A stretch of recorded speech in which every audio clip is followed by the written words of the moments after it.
आज पहली बार आपके बीच आना हुआ है और जैसा आप सब जानते हैं चुनाव बिल्कुल आखिरी पड़ाव पे है। दोनों जो पार्टी है आमने सामने की, उनके अगर मैनिफेस्टो पे और प्रत्याशी पे और योग्यता पे चुनाव होना चाहिए। और जो हिस्सेदारी इंडिया गठबंधन गरीब और पिछड़े लोग और महिलाओं को सभी को देने का काम कर रही है, भाजपा का अगर आप मैनिफेस्टो देखेंगे तो वही समाज को तोड़ने का, विभाजन करने का इनके फिर से इनके मैनिफेस्टो में वही प्रोपेगेंडा है। तो ये पार्टी ऐसी है, ये हमें इन्हीं चीज़ों में उलझा के रखना चाहती है। ना किसानों के लिए कुछ करना चाहती है, ना गरीबों के लिए, मजदूरों के लिए, महिलाओं के लिए। और इनको 10 साल से हमने मौका भी दिया, डबल इंजन की सरकार का कार्यकाल हमने देखा, तो इनका मौका इन्हें मिल चुका है।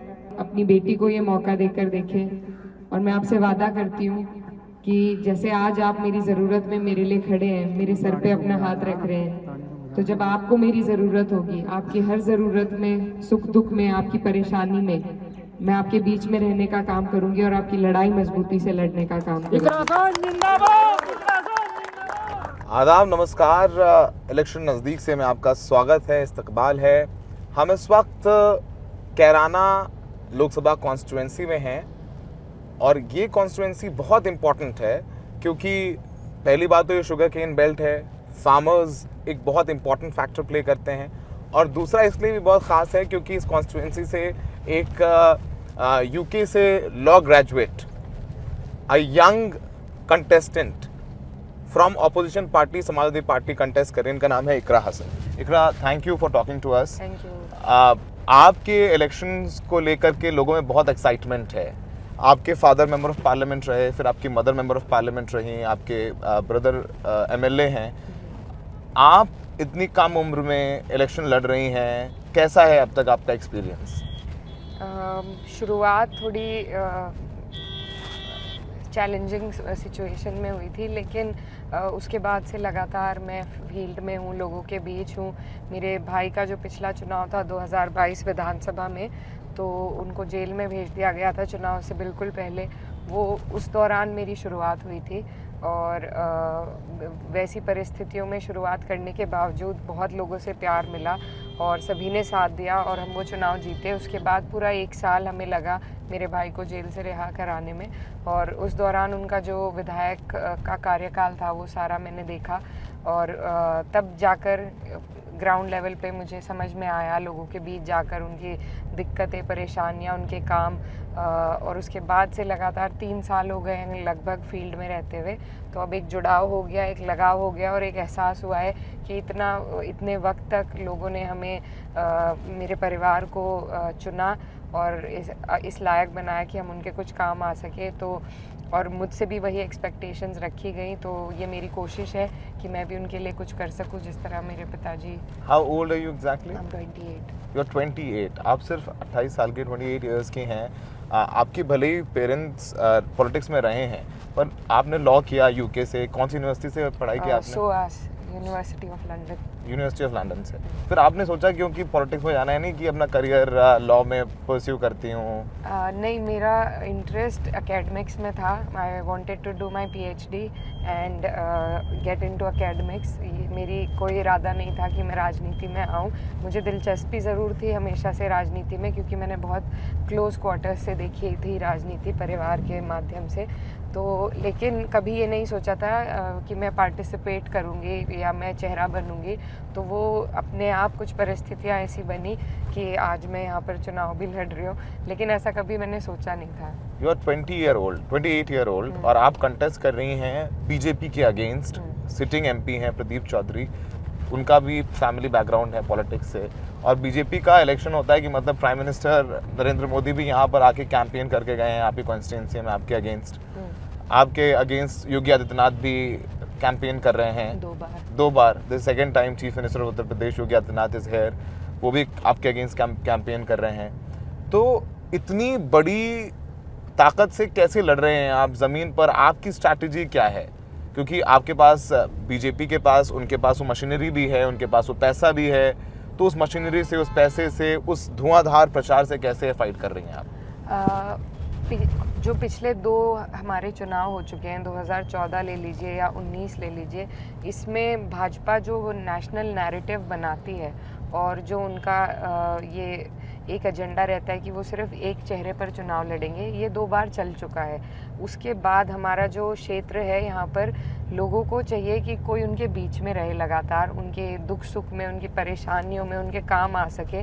तो जो एक एब्सेंटी पॉलिटिशियंस जो पैदा करे हैं भाजपा ने, जो सिर्फ प्रचार के टाइम पर बड़े चेहरे लाकर यहाँ पर लोगों को अट्रैक्ट करते हैं, लेकिन उसके बाद जो पूरा 5 साल का कार्यकाल है उसमें कोई सुध नहीं लेता जनता की। तो इस बार वो बड़ा इशू है। इस बार नेशनल इश्यूज यहाँ पर ज़्यादा इफ़ेक्टिव नहीं है। इस बार बड़े चेहरे यहाँ पर इफ़ेक्टिव नहीं हो रहे हैं क्योंकि लोगों ने मन बना लिया है, क्योंकि लोगों को अब समझ में आ गई है कि ये लोग सिर्फ प्रचार के लिए आएंगे, बाद में जो काम यहाँ पर होना है वो यहीं के लोकल स्थानीय जनप्रतिनिधि आप पर्सनलाइज कैंपेन कर रही हैं, आप लोगों से जा रहे हैं। आई मेट फार्मर्स, तो फार्मर्स कह रहे थे कि उनका एक प्रोटेस्ट था, काफी 35 दिन चला प्रोटेस्ट, 3 महीने, और उसमें आप कई बार आई और वहाँ के जो सिटिंग एमपी हैं यहाँ के वो एक बार भी नहीं आए। तो वो कह रहे थे कि इकरा यहाँ पर हमारी घर की बच्ची की तरह वो आई। तो आपका कैंपेन बहुत पर्सनलाइज्ड है। जी, क्योंकि मैं ये मानती हूँ कि जैसे डबल इंजन की सरकार है और हमारे क्षेत्र में ग्रामीण क्षेत्र है, किसान मुख्य क्षेत्र है, यहाँ पर जिस तरीके से उसका लाभ मिलना चाहिए था वो नहीं मिला। कुछ लोग ये भी कहते हैं कि भाई सत्ता तो बीजेपी की आ रही है तो उन्हीं के सांसद को बना लेते हैं, लेकिन उनके लिए भी यही जवाब है कि जब सत्ता का फ़ायदा आपको जनप्रतिनिधि दिला सकता है, तो जब वो दिला ही नहीं रहे हैं तो ऐसी सत्ता का कोई फ़ायदा भी नहीं है। हमारे क्षेत्र को डबल इंजन का कोई फ़ायदा पहुंचा ही नहीं है, जबकि सांसद उन्हीं के थे। तो एक कनेक्ट होना जनप्रतिनिधि का कर्तव्य है कि वो सबसे पहले अपने लोगों के बीच रहे, उनकी परेशानियों से अवगत रहे। सिर्फ बड़े चेहरे लाकर, प्रचार में लाकर, अब लोग इस बात से, इस चुनाव में हम ये बदलाव देख रहे हैं कि लोग इन बातों से उन पर प्रभाव नहीं पड़ रहा है। इस एरिया में, खासकर वेस्ट यूपी में, पोलराइजेशन हो जाता है। हिंदू मुस्लिम्स डिवाइड होके वोट करते हैं, and I have seen that in my previous experience when I covered west UP closely. आप मुस्लिम हैं, आपको लगता है ये एक डिसएडवांटेज हो जाता है कभी कभी आपके साथ? क्योंकि आज मिला कई लोगों से, बीजेपी का कैंपेन है कि ये तो आ जाएंगे, समाजवादी पार्टी के लोग हैं, एसपी के लोग हैं, गुंडागर्दी करेंगे, ये तो दंगाइयों के साथ हैं, सब कुछ होता है। पिछली बार आपको याद हो, लड़ रही हो तो हिजाब का इशू यहाँ उठाया गया था अमित शाह ने। तो उस पोलराइजेशन को कैसे रोकेंगे? क्योंकि बीजेपी ये करती है पूरी ताकत से। नहीं, देखिए, ये सब एक दिन में नहीं होता है। जैसा आपने अभी जिक्र किया था कि मैं लगातार लोगों के बीच जा रही हूँ, हम धरनों में जा रहे थे। तो अगर आप सिर्फ अपने एक आइडेंटिटी को पुट फॉरवर्ड करेंगे और सिर्फ उसी को आप प्रचार करेंगे तो जाहिर सी बात है लोग उसी पर ध्यान देंगे। लेकिन अगर आप रोज़, मैं मुसलमान हूँ लेकिन अगर मैं किसान समाज जिसमें 36 बिरादरी है हमारे क्षेत्र की, अगर हम वहाँ इकट्ठे बैठकर किसी मुद्दे पर बात कर रहे हैं तो ये रिलीजियस आइडेंटिटी एक बैक सीट ले लेती है, फिर लोग मुद्दे पे बात करने लग जाते हैं। तो मेरा यही प्रयास है कि कुछ दीवारें हम खुद ही खड़ी कर लेते हैं। अगर हम लोगों के बीच में आएंगे जाएंगे तो उन्हें भी मालूम पड़ेगा कि मैं कभी धर्म की बात नहीं करती, क्योंकि वो एक पर्सनल स्पेस में आ जाता है और मुझे लगता है कि नेताओं को करनी भी नहीं चाहिए। तो हम मुद्दों की बात करते हैं और हमारे साथ लोग भी मुद्दों की बात करते हैं। तो ये हम शुरुआत करेंगे तो ऐसा ही होगा। ये कोशिश है, मैं नहीं कह रही कि मैंने बदलाव ला दिया है, पर मुझे जिस तरीके से 36 बिरादरी का यहाँ पर समर्थन और आशीर्वाद मिल रहा है तो मुझे लगता है कि वो काफ़ी कवर हो गया है। इस बार हिंदू मुस्लिम चुनाव नहीं है यहाँ पे। तो हमने इकरा से बात की। Iqra is just 28 year old and she is giving a tough fight. We will come to know on 4 June. 19 को यहाँ पर इलेक्शन है और 4 जून को रिजल्ट्स हैं, पता चलेगा इकरा कितना लोगों को जोड़ पाई हैं। अगर जोड़ पाई हैं और चुनाव जीतती हैं तो एक अच्छी बात होगी कि एक 28 ईयर ओल्ड लड़की जो पढ़ी लिखी है लंदन से, वो आकर के कैराना कॉन्स्टिट्यूंसी को लोकसभा में रिप्रेजेंट करेंगी, जो कि किसान बेल्ट है, यहाँ के लोगों की अपनी प्रॉब्लम्स हैं। तो आपको बहुत बहुत शुभकामनाएं, आपको बेस्ट विशेज़। फिलहाल वॉइस ऑफ अमेरिका इंडिया से सौरभ शुक्ला।